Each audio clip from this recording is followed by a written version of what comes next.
Assalamualaikum warahmatullahi wabarakatuh. Halo teman-teman, jumpa lagi di channel Sahabat Medis. Pada video kali ini, kita masih akan membahas mengenai latihan soal P3K, khususnya untuk formasi perawat tahun 2023. Dengan materi pembahasan pada video kali ini adalah tentang soal-soal kemampuan teknis.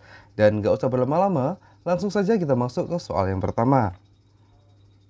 Seorang pasien dibawa ke IGD dengan keluhan sesak nafas. Keluarga pasien mengatakan, pasien mengalami sesak nafas sejak 4 hari yang lalu yang semakin memberat saat aktivitas. Dari hasil pemeriksaan, diketahui tekanan darah 150/90, nadi 94 kali per menit, RR 32 kali per menit, pasien tampak menggunakan otot bantu pernafasan. Dokter menginstruksikan untuk memberikan terapi oksigen 8 liter per menit dengan tingkat konsentrasi 80%. Pertanyaannya di sini, alat apakah yang akan digunakan pada pasien tersebut? A. Nasal kanul, B. Simple mask, C. Non-rebreathing mask, D. Back venturi, atau E. Ventilator mekanik. Seperti biasa, sebelum kita masuk ke pembahasannya, di sini kita memberikan teman-teman waktu 5 detik untuk memilih jawaban yang benar.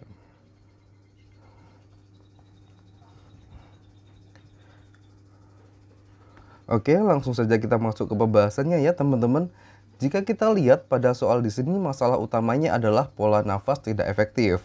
Di sini untuk data fokusnya adalah pasien mengeluh sesak nafas, kemudian di sini juga diketahui RR-nya adalah 32 kali per menit dan pasien tampak menggunakan otot bantu pernafasan. Nah, ketiga data ini adalah data fokus untuk menegakkan diagnosa pola nafas tidak efektif. Lalu pertanyaannya di sini adalah alat yang digunakan untuk memberikan terapi oksigen sebanyak 8 liter per menit dengan tingkat konsentrasi 80%. Menurut teman-teman, alat apa yang bisa digunakan? Apakah nasal kanul, simple mask, NRM, back venturi, atau E. Ventilator mekanik? Oke, jawaban yang tepat adalah opsi C teman-teman ya, yaitu NRM atau non-rebreathing mask. Sekarang kita bahas satu persatu dari setiap opsinya. Yang pertama di sini ada nasal kanul dengan aliran oksigen yang diberikan adalah 1 sampai dengan 6 liter per menit dengan VO2-nya adalah 24 sampai dengan 44%. Kemudian yang kedua di sini ada simple mask. Ini untuk pemberiannya adalah 6 sampai 10 liter per menit dengan VO2-nya adalah 35 sampai 60%. Kemudian ada NRM atau non-rebreathing mask. Ini pemberiannya adalah 6 sampai dengan 15 liter per menit dengan tingkat oksigennya adalah 60 sampai 99%.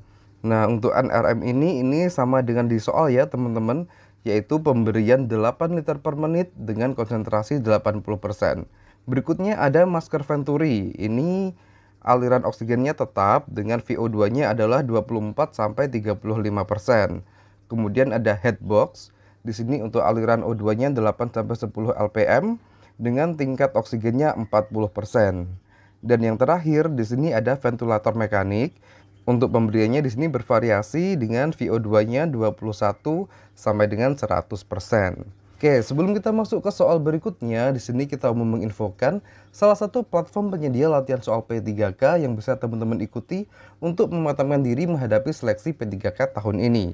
Platform tersebut adalah NIP Warrior. Berikut ini adalah tampilan dari platform NIP Warrior. Di sini ada beberapa formasi seperti dokter umum, perawat terampil, perawat ahli, bidan terampil, bidan ahli, penyuluh kesehatan, epidemiologi, rekam medis, dan beberapa formasi yang lainnya. Sebagai contoh, di sini kita buka untuk formasi perawat terampil. Jika teman-teman gabung pada platform ini, beberapa fasilitas yang teman-teman dapatkan diantaranya pembahasan soal bersama mentor melalui Zoom, kemudian teman-teman juga mendapatkan 13 video pembelajaran kompetensi manajerial, sosiokultural, dan wawancara, 4 paket tryout kemampuan teknis perawat, 4 paket tryout manajerial, sosiokultural, dan wawancara. Selain itu, teman-teman juga mendapatkan materi baik itu tentang perawat maupun kesehatan umum. Selain itu juga, teman-teman akan difasilitasi grup WhatsApp dan free konsultasi dengan tim NIP Warrior. Untuk cara gabungnya, teman-teman tinggal klik saja linknya di deskripsi video ini. Oke, sekarang kita kembali ke materi video kita ya teman-teman. Untuk soal nomor 1 ini sudah cukup jelas ya teman-teman. Sekarang kita masuk ke soal nomor 2. Seorang laki-laki usia 54 tahun dirawat di ruang penyakit dalam dengan keluhan sesak nafas. Hasil pengkajian, diperoleh data pasien sulit mengeluarkan lendir pada saluran nafas tampak pekat, Terdengar suara ronki, tekanan darah 130/80, nadi 84 kali per menit, RR 26 kali per menit, suhu 37,9. Pasien terpasang oksigen 4 liter per menit. Pertanyaannya, apakah tindakan keperawatan yang tepat pada kasus tersebut? A. Lakukan suction. B. Atur posisi semi-fowler. C. Observasi tanda-tanda vital. D. Ajarkan batu efektif. Atau E. Lakukan fisioterapi dada. Oke, langsung saja kita bahas ya teman-teman. Di sini untuk soal nomor 2, masalah keperawatan yang dialami pasien adalah bersihan jalan nafas tidak efektif. Di sini untuk data fokusnya adalah pasien sulit mengeluarkan lendir pada saluran nafas tampak pekat, kemudian terdengar suara ronki. Nah, ketiga data ini mengarah pada diagnosa bersihan jalan nafas tidak efektif. Lalu tindakan keperawatan apa yang tepat pada kasus di atas? Nah, di sini untuk opsi A di sini ada lakukan suction. Suction ini sebenarnya adalah tindakan untuk membersihkan jalan nafas, tapi pada pasien yang tidak sadar ya teman-teman. Di sini jadi tidak cocok jika diterapkan pada kasus di atas. Kemudian atur posisi semi-fowler ini juga kurang tepat. Observasi tanda-tanda vital di sini juga kurang tepat. Kemudian ada ajarkan batu efektif, ini bisa jadi, dan lakukan fisioterapi dada, ini juga bisa. Nah, di sini karena ada dua opsi jawaban yang bisa kita pilih, sekarang kita lihat lagi untuk soalnya. Yaitu pada soal di sini ada kata-kata lendir pada saluran nafas tampak pekat. Ini artinya lendir atau sekret pada jalan nafas ini sulit dikeluarkan karena tingkat kepekatannya, sehingga meskipun di sini kita ajarkan batu efektif, kemungkinan pasien tetap akan kesulitan dalam mengeluarkan sekret. Nah, untuk mengeluarkan sekret yang pekat di sini sebenarnya ada dua cara ya teman-teman, yaitu yang pertama adalah dengan menggunakan terapi nebulizer. Tapi karena di opsi jawaban di sini tidak ada opsi yang mengarah pada tindakan nebulizer, maka cara yang kedua adalah melakukan fisioterapi dada. Jadi jawaban yang tepat adalah opsi E. Nah, tujuan dari tindakan ini adalah agar sekret yang pekat tersebut lebih cair, dan setelah sekret cair barulah kita lakukan atau kita ajarkan cara batu efektif yang akan memudahkan pasien dalam mengeluarkan sekret. Oke, kita lanjut ke soal berikutnya.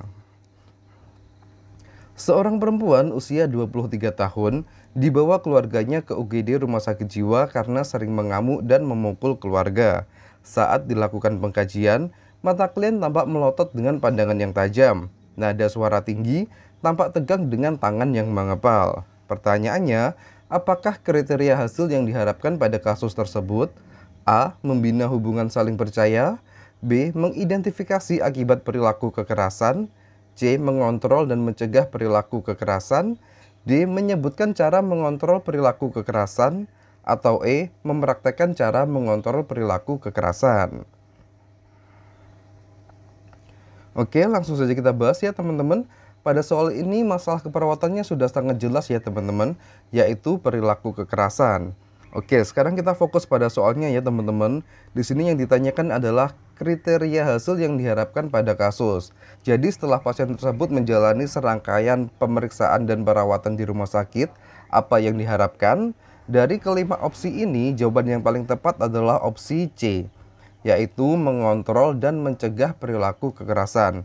Ini adalah hasil yang diharapkan setelah pasien menjalani pengobatan di rumah sakit. Sedangkan untuk opsi A, B, D, dan E, ini merupakan kriteria hasil dari setiap sesi perawatan. Jadi teman-teman harus bisa membedakan kriteria hasil dari setiap sesi atau kriteria hasil dari serangkaian pemeriksaan di rumah sakit. Oke, sekarang kita lanjut ke soal berikutnya. Seorang pasien kecelakaan dibawa ke rumah sakit dengan keadaan tidak sadarkan diri. Setelah ia terbangun, ia melihat bahwa kaki sebelah kiri telah diamputasi. Ketika perawat hendak melakukan observasi, pasien tampak marah. Pasien mengatakan, "Tuhan tidak adil pada saya," sambil melempar benda-benda yang ada di meja samping tempat tidur. Pertanyaannya, tahap berduka yang dialami pasien adalah A. Denial, B. Anger, C. Bargaining, D. Depression, atau E. Acceptance. Dan jawaban yang tepat adalah opsi B, yaitu tahap berduka pada fase anger atau marah. Pada soal ini sudah sangat jelas ya teman-teman, untuk datanya adalah pasien tampak marah sambil mengatakan Tuhan tidak adil pada saya. Nah, untuk opsi A di sini ada tahap berduka denial. Ini adalah tahap pasien masih mengingkari atau menyangkal bahwa kakinya sudah diamputasi. Nah, dari tahap denial kemudian berlanjut pada tahap anger atau marah. Selanjutnya ada pada fase bargaining atau tawar-menawar. Berikutnya masuk ke fase depresi. Dan yang terakhir masuk ke fase acceptance atau penerimaan. Untuk soal ini sempat keluar ya pada tahun kemarin dan semoga pada tahun ini masih dimunculkan lagi. Oke, sementara cukup sekian untuk video kali ini. Semoga video singkat ini bisa bermanfaat dan semua teman-teman di channel Sahabat Medis bisa lolos pada seleksi P3K tahun ini. Wassalamualaikum warahmatullahi wabarakatuh. Sampai jumpa di video berikutnya.